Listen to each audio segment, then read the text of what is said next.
In today's video, we explore 15 of the most common supervisor interview questions you will be asked during your interview. Each answer can be customized to highlight your unique qualifications and experiences. Before your interview, it's important to research the company and review the job description so you can incorporate key skills relevant to the job role in your answers. Question number 1. Can you tell me about yourself? Hiring managers ask this to quickly understand your background, how it connects to the role, and how clearly you can communicate. They're looking for a structured answer that highlights relevant experience, leadership exposure, and key strengths, not your entire life story. Focus on a present, past, future approach, who you are now, what you've done, and why this role makes sense next.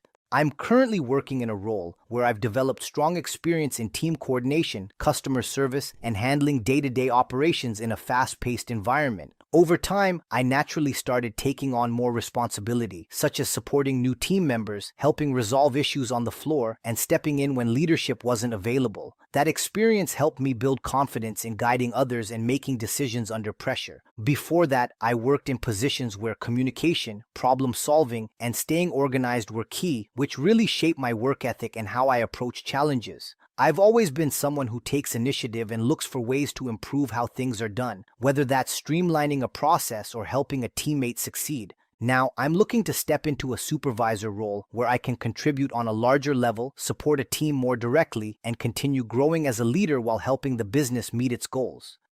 Question number 2. Why do you want to be a supervisor? Hiring managers ask this to understand your motivation and whether you're pursuing leadership for the right reasons. They want to see that you're not just chasing a title or pay increase, but that you genuinely enjoy supporting others, taking responsibility, and driving results. A strong answer connects your past experiences to your desire to lead and shows long-term interest in growth. I want to become a supervisor because I've reached a point where I'm naturally taking on leadership responsibilities, and I enjoy it. In my current role, I've found myself helping teammates, answering questions, and stepping in to keep things running smoothly during busy or stressful situations. I've realized that I get a lot of satisfaction from supporting others and helping the team succeed as a whole. I'm also someone who likes structure, accountability, and problem solving, which are all important in a leadership role. I don't just focus on my own tasks, I pay attention to the bigger picture and look for ways to improve team performance and efficiency. Becoming a supervisor feels like the right next step because it allows me to have a greater impact, take ownership of results, and continue developing my leadership skills while contributing to the success of the team and the organization.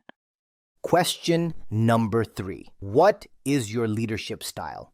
Hiring managers ask this to see if your leadership approach aligns with their team and company culture. They're looking for someone who can balance being supportive and approachable while still holding people accountable and driving performance. A strong answer shows flexibility, communication, and the ability to adapt your style depending on the situation. My leadership style is supportive, clear, and adaptable.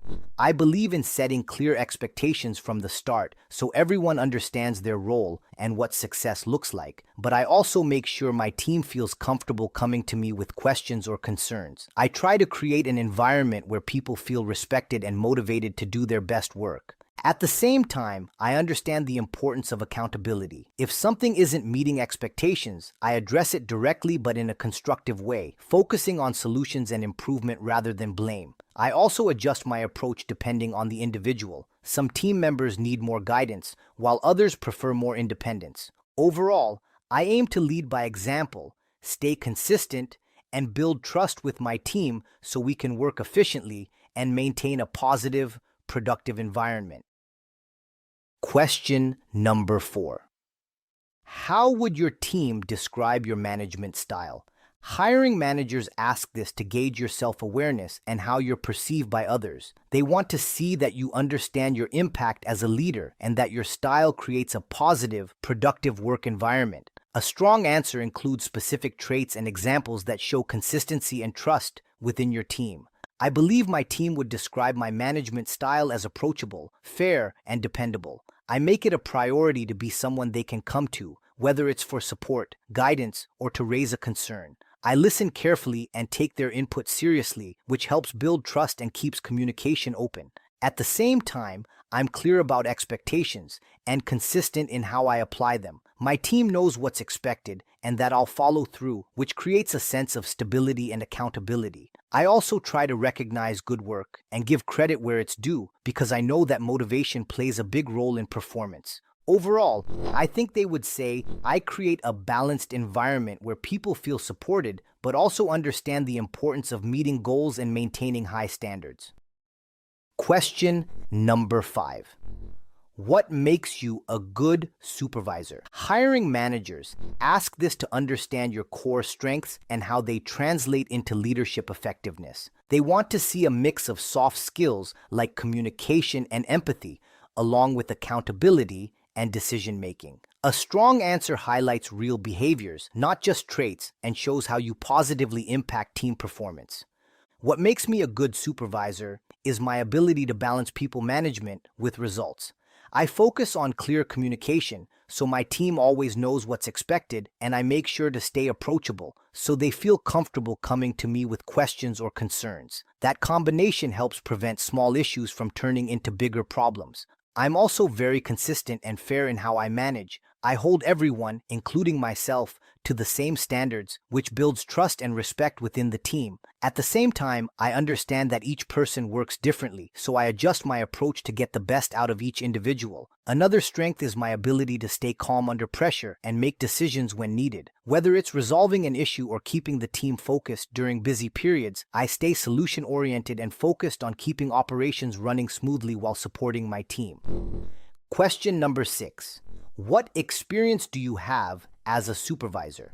Hiring managers ask this to evaluate whether you've already demonstrated leadership, even if your title wasn't officially supervisor. They're looking for examples of responsibility, decision-making, and team support. A strong answer highlights both formal and informal leadership experience and shows readiness for the role. In my previous roles, I've gained hands-on leadership experience by taking on responsibilities that align closely with a supervisor position. I've helped train new employees, guided team members through daily tasks, and stepped in to manage workflow during busy periods or when leadership wasn't available. I've also been involved in resolving customer concerns and handling team-related challenges, which required me to stay calm, make quick decisions, and ensure both the customer and the team were supported. In addition, I've assisted with scheduling, delegating tasks, and making sure deadlines were met, which gave me a strong understanding of how to keep operations running efficiently. Even though my official title may not have always been supervisor, I've consistently taken initiative and acted in a leadership capacity. Those experiences have prepared me to step into a formal supervisor role with confidence and a clear understanding of what the position requires. Question number 7. Why should we hire you for this supervisor role? Hiring managers ask this to see how well you can connect your skills, experience, and mindset directly to their needs. They want confidence without arrogance and clear proof that you can deliver results. A strong answer focuses on value, reliability, and how you'll contribute to the team's success. You should hire me for this supervisor role because I bring a strong combination of leadership ability, reliability, and a team-focused mindset. I understand what it takes to keep operations running smoothly while also supporting and motivating a team. I don't just focus on completing tasks, I focus on making sure the entire team is aligned and performing at a high level. I've consistently shown that I can step up, take initiative, and handle responsibility, whether it's resolving issues, guiding team members, or making decisions under pressure. I'm also someone who communicates clearly and leads by example, which helps build trust and accountability within the team. Most importantly, I'm committed to contributing to the company's success. I'm not just looking for a position, I'm looking for an opportunity to add value, grow as a leader, and help the team meet and exceed its goals. Question number 8.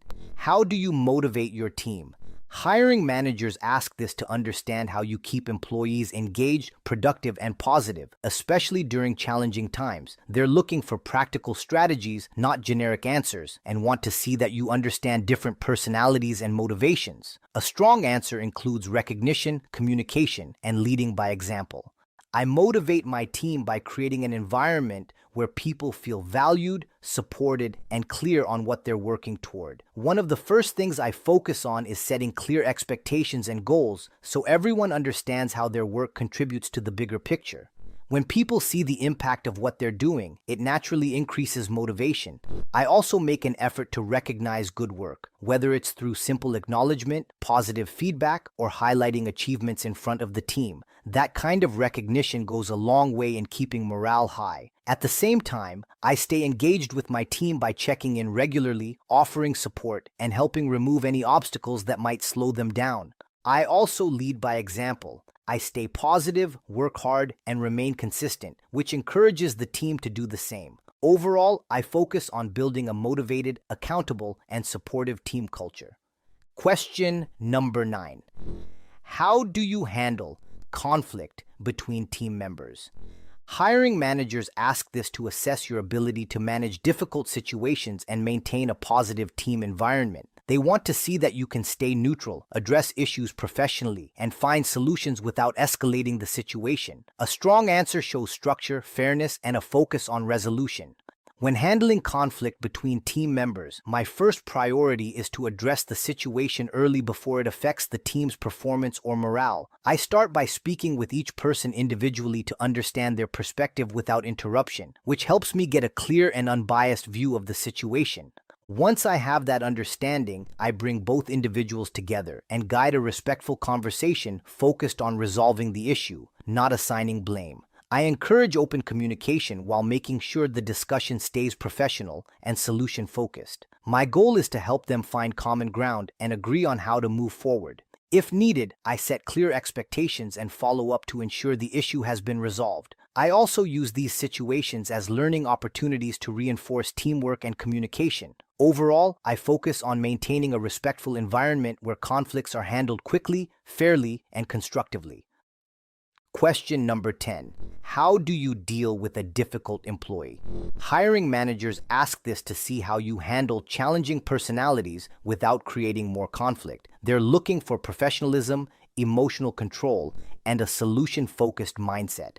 A strong answer shows that you address behavior directly, stay fair, and focus on improving performance rather than reacting emotionally. When dealing with a difficult employee, I focus on understanding the root of the issue before jumping to conclusions. I start by having a private, respectful conversation where I clearly explain the behavior I've observed and how it's impacting the team or workflow. At the same time, I give them the opportunity to share their perspective, because sometimes there are underlying factors that need to be addressed. From there, I work with them to set clear expectations and outline what needs to change moving forward. I make sure those expectations are specific and measurable so there's no confusion. I also offer support, whether that's additional training, guidance, or regular check-ins to help them improve. If the behavior continues, I follow the appropriate steps and stay consistent with company policies. My goal is always to correct the issue while maintaining a respectful and professional environment for the entire team. Question number 11. How do you handle underperformance on your team? Hiring managers ask this to evaluate how you manage performance issues while maintaining team standards. They want to see that you can identify problems early, communicate clearly, and take action to improve results. A strong answer shows structure, support, and accountability. When I notice underperformance on my team, I address it early before it impacts overall results. I start by reviewing the situation to understand whether the issue is related to skill, motivation, or external factors. Then, I have a one-on-one conversation with the employee to discuss what I've observed and give them a chance to share their perspective. From there, I set clear and achievable expectations for improvement, along with a timeline. I also provide support, whether that's additional training, coaching, or more frequent check-ins to track progress. My goal is to help them succeed, not just point out what's wrong. If performance doesn't improve, I take the next steps in line with company policies while remaining fair and consistent. Overall, I focus on creating a supportive environment where accountability is clear and everyone understands the standards they're expected to meet. Question number 12. How do you delegate tasks? Hiring managers ask this to understand how you distribute work and ensure efficiency without micromanaging. They're looking for someone who assigns tasks based on strengths, communicates clearly, and follows up appropriately. A strong answer shows organization, trust, and accountability. When delegating tasks, I first make sure I understand the priorities and deadlines so I can assign work effectively. I consider each team member's strengths, experience, and current workload to ensure tasks are distributed in a way that sets everyone up for success. I communicate expectations clearly, including what needs to be done, the timeline, and the desired outcome. I also make sure the person feels comfortable asking questions before getting started. Once the task is assigned, I avoid micromanaging but stay available for support and check in at appropriate points to make sure things are on track. Delegation, to me, is also about trust and development. I see it as an opportunity to help team members grow by giving them responsibility while still providing guidance when needed. This approach helps maintain productivity while building a stronger and more capable team. Question number 13. How do you prioritize work and deadlines? Hiring managers ask this to assess how you manage time, pressure, and competing responsibilities. They want to see that you can stay organized, make decisions quickly, and keep the team focused. A strong answer highlights structure, adaptability, and communication. I prioritize work by first identifying what tasks are most urgent and have the biggest impact on operations or deadlines. I typically break work down into categories such as high priority, time-sensitive tasks, and ongoing responsibilities, so I can clearly see what needs immediate attention. I also take into account available resources and my team's workload to make sure tasks are assigned realistically. If priorities shift, which often happens in fast-paced environments, I adjust quickly and communicate those changes to the team so everyone stays aligned. Staying organized is key, so I rely on tools like task lists or schedules to track progress and ensure nothing is missed. I also check in regularly with my team to make sure we're on track and address any issues early. This approach helps me manage deadlines effectively while keeping the team focused and productive. Question number 14. How do you ensure your team meets goals? Hiring managers ask this to see how you drive results and maintain accountability. They want someone who can set clear expectations, track progress, and keep the team motivated. A strong answer shows planning, communication, and consistent follow-up. I ensure my team meets goals by starting with clear expectations and making sure everyone understands what success looks like. I break larger goals down into smaller, manageable tasks so the team can stay focused and track progress more easily. I also monitor performance regularly by checking in with the team and reviewing progress against targets. If I notice any challenges or delays, I address them early and work with the team to adjust the approach if needed. Communication is key, so I keep everyone updated on where we stand and what needs attention. I also focus on maintaining motivation by recognizing progress and keeping the team engaged. At the same time, I hold everyone accountable by following up on responsibilities and ensuring deadlines are met. This balance of support and accountability helps the team stay on track and consistently achieve goals. And here's the final question in part 1 of this supervisor interview questions and answer series. Question number 15. How do you evaluate employee performance? Hiring managers ask this to understand how you measure success and provide feedback. They want to see fairness, consistency, and the ability to develop employees over time. A strong answer includes clear criteria, regular feedback, and documentation. I evaluate employee performance by using clear and consistent criteria that align with team goals and company expectations. I look at factors such as productivity, quality of work, reliability, and how well the employee collaborates with others. I believe performance evaluation should be an ongoing process, not just something done at set review times. I provide regular feedback so employees understand how they're doing and where they can improve. I also make sure to recognize strong performance, as that helps reinforce positive behaviors. When discussing performance, I focus on being specific and constructive. I use real examples so the feedback is clear and actionable, and I work with the employee to set goals for improvement or growth. This approach helps create transparency, build trust, and support continuous development within the team. If you want to learn more on how to land jobs and reach your career goals, don't forget to hit that subscribe and bell notification button to get new videos every single week. Also, don't forget to hit that like button because that motivates me to keep doing what I do. Stay safe, keep smiling, and good luck.